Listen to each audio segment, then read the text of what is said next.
But first tonight, you might have heard about the meltdown of FTX and its exchange. FTX is an exchange and bank for cryptocurrency. Everyday investors are going to lose billions of dollars. A lot of people are going to be wiped out. The CEO in charge of FTX in restructuring, he calls it an unprecedented mess. The crypto exchange exhibited, quote, a complete failure of corporate controls. This is according to the former chief of Enron, John Ray. It's the first detailed filing to come out from somebody independent who got a look at exactly what FTX was doing. Think about this. The guy who came in to fix Enron says this is worse than Enron. That, in a way, is impressive. Save that thought for a second. Back to the real victims. Take this comment on Reddit, a popular message board. All my money is stuck in FTX, and I'm insolvent. Hi, guys. Allow me to share my story. I'm 37, Asian male, single. This is scary. All of a sudden, things just went to zero. Everything I worked for suddenly came crumbling down. He is not alone. There are thousands more like him. It didn't happen because ordinary investors gambled or because they made really stupid investments. They lost everything because they trusted Sam Bankman-Fried. And why wouldn't they? After all, it's CNBC and other business networks that treated Sam Bankman-Fried like a new god. Forbes magazine, nobody has made so much so young except for Zuckerberg. Just 6 weeks ago, the New York Times had Sam Bankman-Fried in an event with Janet Yellen, she's the Treasury Secretary, Larry Fink of BlackRock, and the president of Ukraine. That is the pedestal the New York Times put him in. The media treated Fried like a god who could never be questioned because of just how much money he had. More importantly, they would never question him because then they wouldn't get more interviews.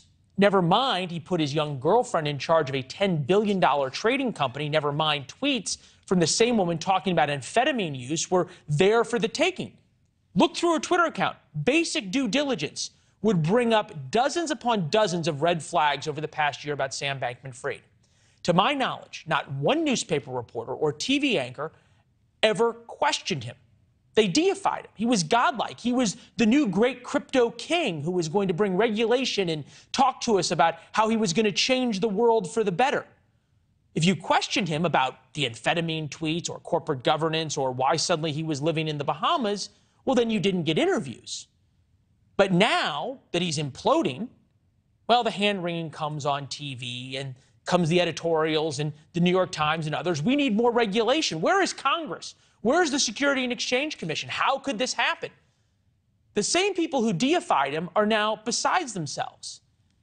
It would be one thing if this had never happened before, but it happens over and over again. Elizabeth Holmes, the CEO of Theranos, gets sentenced tomorrow in her federal fraud case. Adam Neumann of WeWork, he was God for a while among the business press. WeWork was going to change the human conscience or some such idiocy. Nobody ever questioned.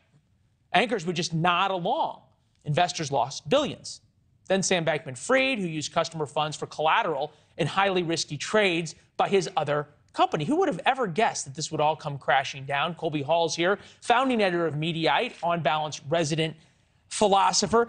It'd be one thing if these TV anchors said, hey, look, we were wrong about this guy. We should have asked harder questions. We should have been more. This is on us. Nobody says that. I mean, the story sounded too good to be true, and as it turns out, it was. There's a lot of going on here. I think part of it, candidly, is just the hero archetype. Like, we all forever, the human condition loves to celebrate this one person, whether it's, historic stories or in business journalism. And that comes to, like, investor class and the media. But I think the other thing is mostly a herd mentality, right? So if everyone else is talking about something as God's honest truth, this is the big thing, especially something as confusing and weird as cryptocurrency, people just shrug their shoulders and say, well, the Times is reporting it, Wall Street Journal's about it, he's on the cover of Forbes, so we should do it as well. The largest thing I think you spoke to, though, is this really evil thing called access journalism, right?